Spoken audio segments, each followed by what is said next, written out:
Welcome to The Baton, a John Williams musical journey.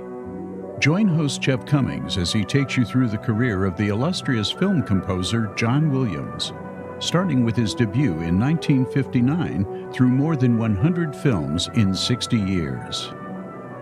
This episode looks at the 1961 film The Secret Ways. Now, here's your host, Jeff Commings. Welcome back, everybody, and thanks for joining me today. We're up to the fourth original score written by the famous film composer John Williams, and that film is the 1961 international drama The Secret Ways. You know, I wish I could tell you this is a good film, but it really does suck in so many ways. It doesn't even meet the level of any of his previous three films, which at least had plots that were engaging and easy to follow. I'm not really sure what the message of the film is, and I wasn't really sure what the point of the film was in general. It's based on a book by Alistair MacLean called The Last Frontier, and the star Richard Widmark also produced this film, which meant he really thought it would be a great story for a movie. Now, I would have agreed with Widmark on that point if I could actually understand this story.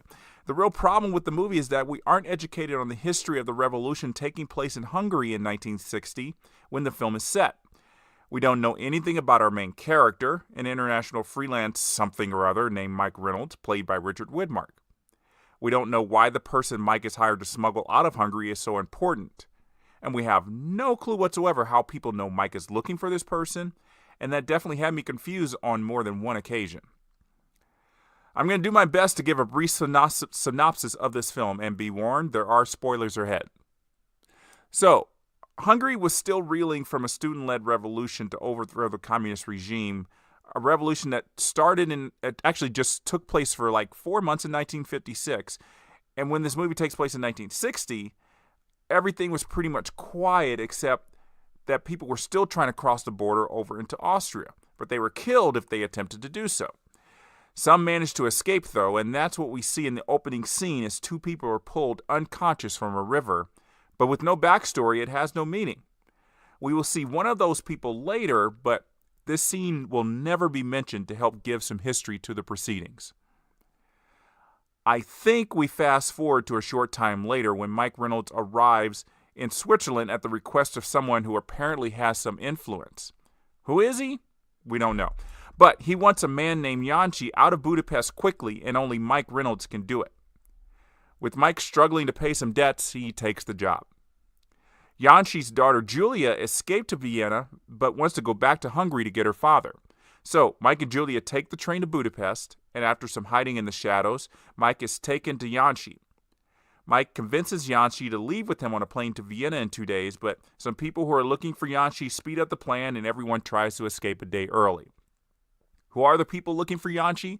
Apparently, it's not important, or at least the filmmakers don't think so, or at least not important enough to at least say who they are, or at least give some, lengthy speech about this is who I am and this is my plan, which is what a lot of evil people do in movies. So they just hire some actors to look evil because every film has to have an antagonist to keep our hero from achieving his goal. There's a weird sequence that takes place in what I believe is a Nazi concentration camp, at least it looks that way, and that's where Janci and Mike are drugged and tortured. But before they are killed, they are somehow rescued in the most unbelievable way possible. And in the end, everyone who matters gets on a plane to Vienna. You could tell this film had no direction, and the issues Widmark had with director Phil Carson is quite evident. Many of the scenes don't connect, and as I said before, we aren't made to care much about the people in this story. So their survival at the end doesn't feel very satisfactory, except for the fact that the film is finally over. You have to remember that in 1961, John Williams still doesn't have the clout to refuse any picture that comes his way. He was still plugging away with the goal of getting that kind of name recognition his award-winning colleagues had. At the time of the release of The Secret Ways in March 1961, John Williams' music was being heard on TV sets around the country, particularly with the main theme for the detective show Checkmate. And here's the chilling opening theme music.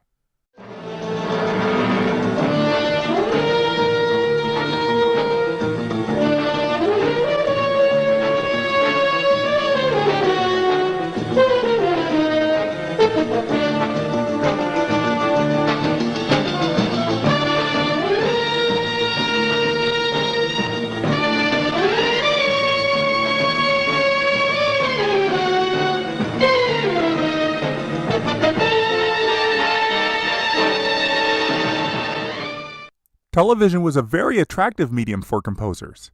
Sometimes you're writing the equivalent of a feature-length film score each month, and the money was very attractive. And when you're young and looking to break into the medium, composers such as John Williams didn't mind all the work.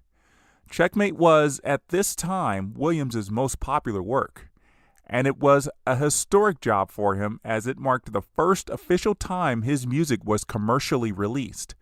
The record for Checkmate included a recording of the original theme and some score cues, such as this.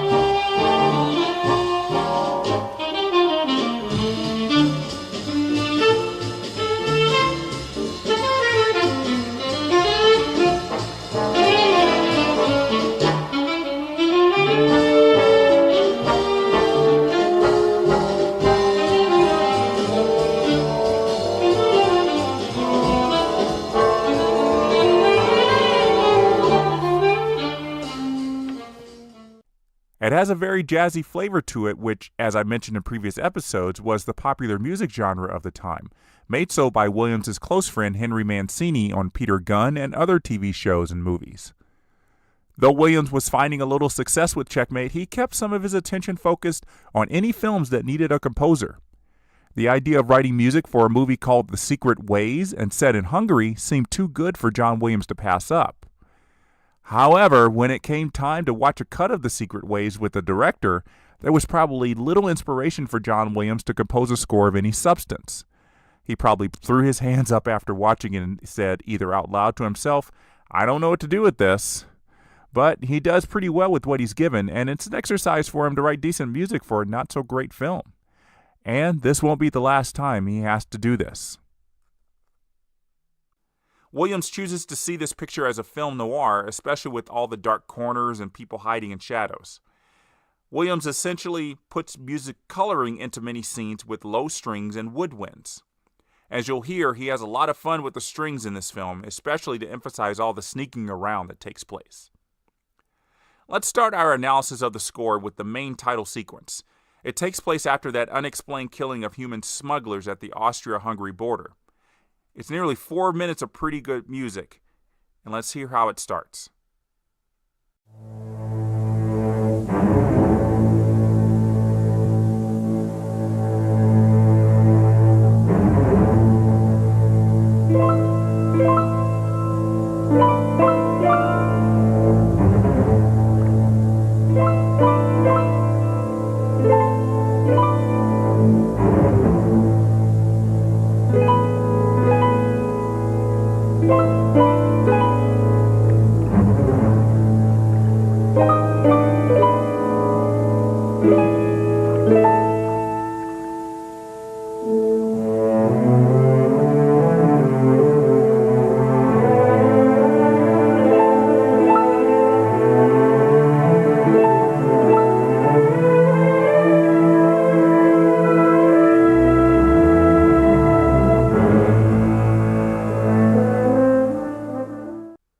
I love the piano and bass here, and it's a great melody.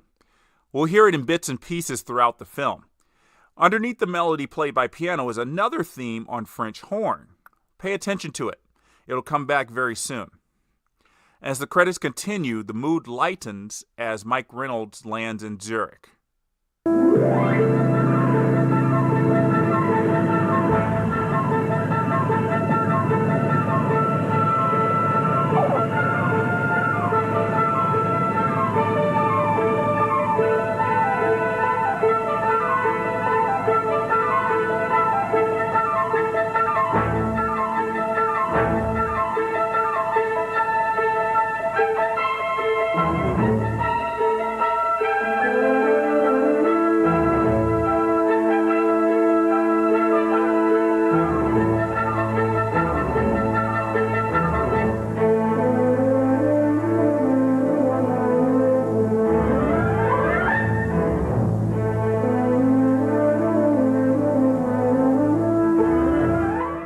You just heard that secondary theme played on French horn there, and now the mood will go back to playful and light.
And here's our main theme once more before the two melodies reconnect.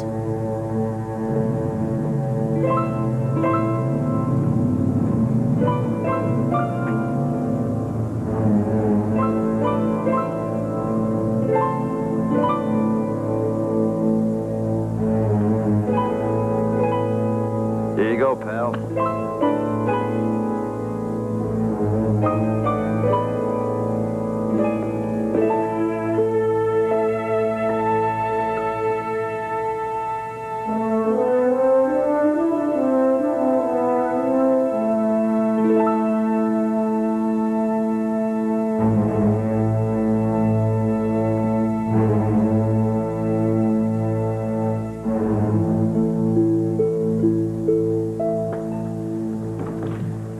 Film composers must love it when they see a film with long opening credits. That's basically carte blanche to write music with little to no dialogue interfering. As we heard in I Pass for White, and as we will hear many, many times throughout his career, John Williams sees this opportunity and writes music that is meant to be memorable, even if we only hear it for a few more minutes in the actual movie. I'm sure he had a lot of fun creating those two themes and weaving them together. It reminds me of many future films he will do that have a main theme and secondary theme that are almost interchangeable. I'm talking about Superman and Schindler's List in particular. So let's move on to about 6 minutes later, where Mike Reynolds has accepted the job to recover Janci from Hungary. But first, he has to find Janci's daughter in Austria. Mike spends a lot of time walking around Vienna. What the purpose of these scenes are is lost on me because there isn't much advancement in the plot. But we get a nice treatment of the secondary theme that sort of paints a wonderful picture with the visuals of the city of Vienna.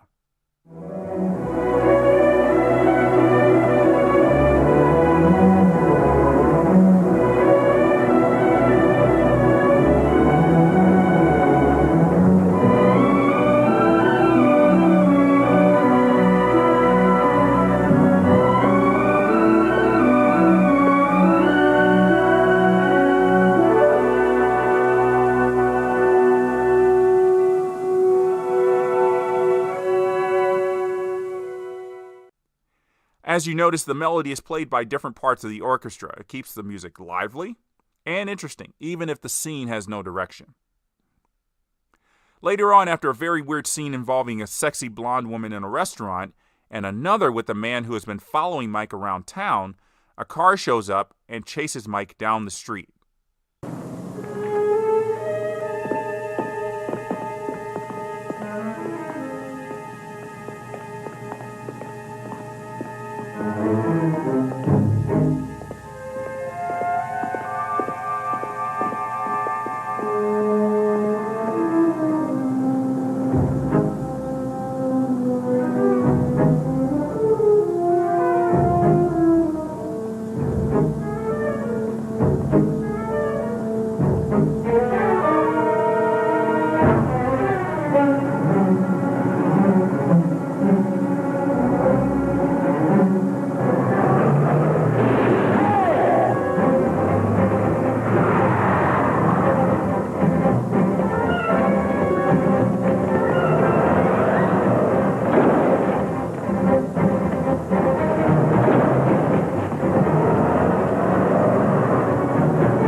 All I'm going to say about the actual scene is it could have ended in 3 seconds if Mike had ducked into an alley instead of running down the street with the car easily able to follow him. What I like about it musically is that the tension builds until Mike goes into a full sprint down the street. The cello and flute have a nice melody going that picks up in tempo at the right time. I'm going to play the first part of the scene again, and I think you'll find that the mood of the music sounds familiar.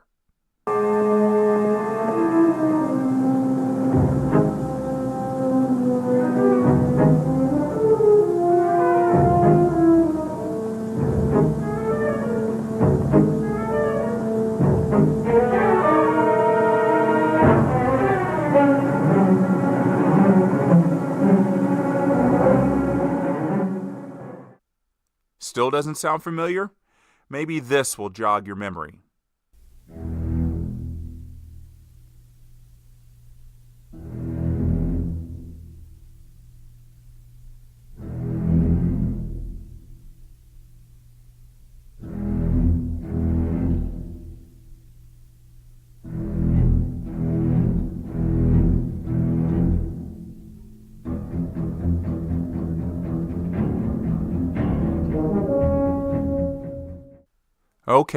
Okay, I'm probably reaching with that comparison, but it's nice to see that John Williams reads the scene well and doesn't let the music go crazy until absolutely necessary.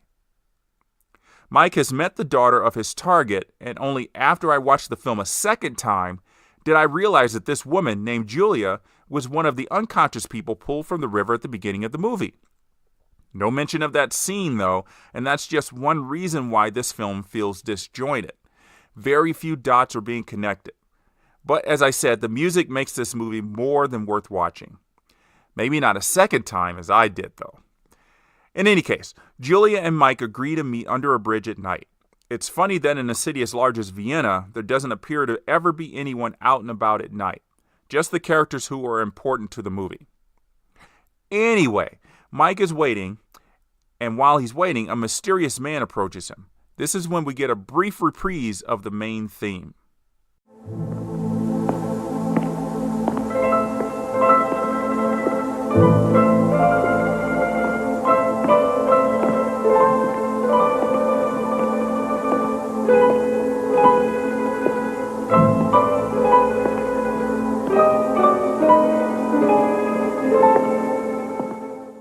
And that's it for significant underscore for the next 30 minutes or so of the film. There are brief cues here and there, but again, Williams is just coloring in the scenes, trying to elevate them as best he can.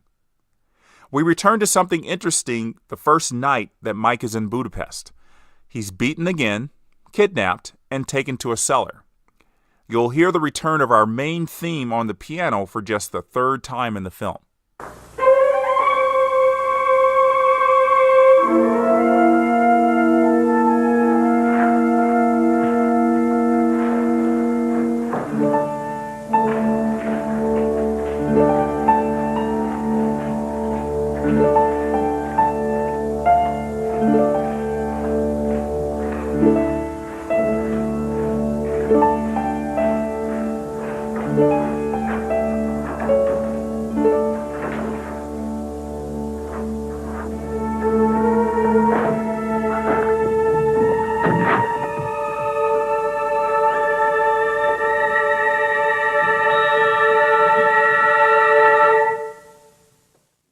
Those strings rise and stop on cue as the man from Vienna who Mike saw on the bridge arrives. But I think the music should have kept going for about 15 more seconds when Janci, the man Mike is hired to bring to Vienna, enters the cellar. That's the true reveal that would have had more heft if the music continued. So also, Mike is being followed by another group of people in Budapest. I have no idea who they really are, but they are upset when Mike returns from his secret meeting with Janci, and to play it off, Mike plays drunk. This results in a comedic scene that only gets music when Mike walks back to his hotel room. Good night, Miss Heinrich, honey. And then it gets a little romantic when Mike and Julia kiss. Dinner and then nothing. You are trapped, Miss Heinrich, Miss Sweets.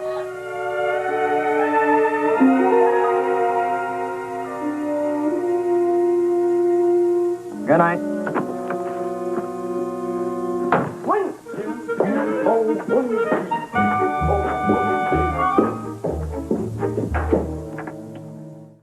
When Mike gets to his room, I couldn't help but think that the look on his face is actually a reaction by the actor Richard Widmark to having to do a scene like that in what was perceived as high drama. He doesn't look like he agrees with the scene, but only does it because the director demanded it. This is why Widmark stepped in near the end of shooting to direct some scenes and remarkably didn't ask for director's credit. I think probably John Williams also probably had some demands about scoring the scene so comedically, but when the director demands it, you have to kind of do it. A little bit later, events unfold that cause Mike and Julia to sneak out of the hotel. They can't go out the front door, so they attempt to climb out of the window. I enjoyed this cue from start to finish, and not just because the full orchestra finally goes to work.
I don't know why the music ended so early. There's about a minute of movie without music, and then the score returns as Mike and Julia hide in an abandoned building while those mysterious people look for them.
John Williams was also the conductor of the orchestra in the recording sessions of this score, and this scene really shows his mastery of controlling the orchestra.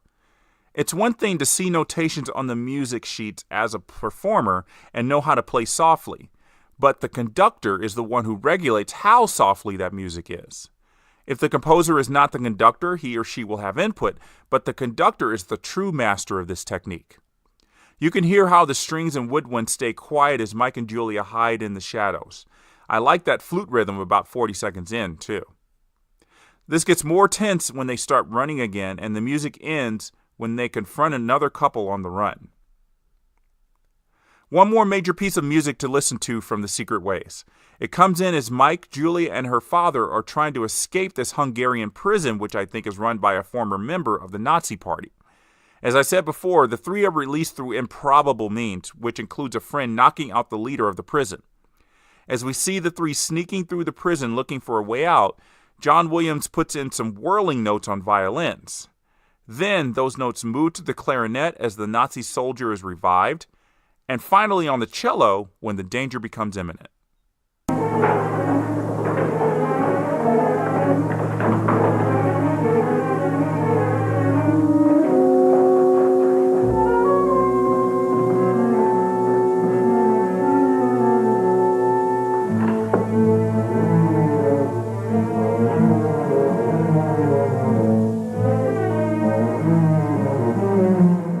And now the real fun begins.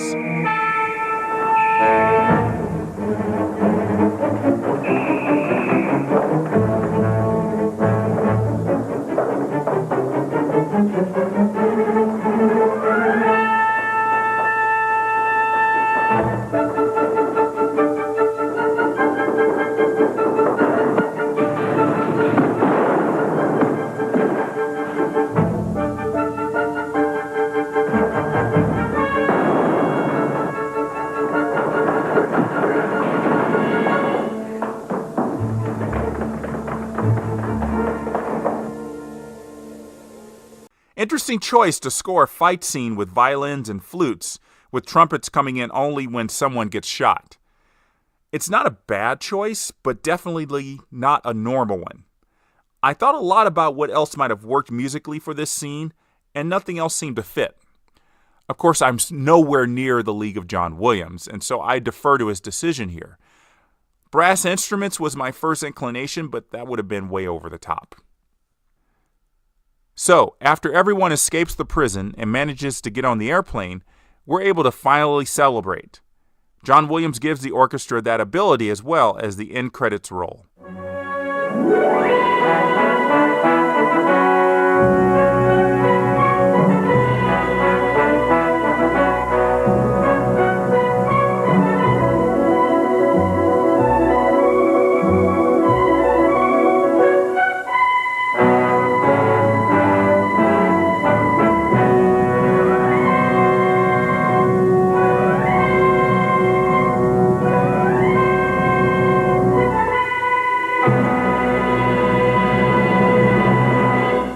I've already told you how bad this film is, and film critics at the time agreed with me.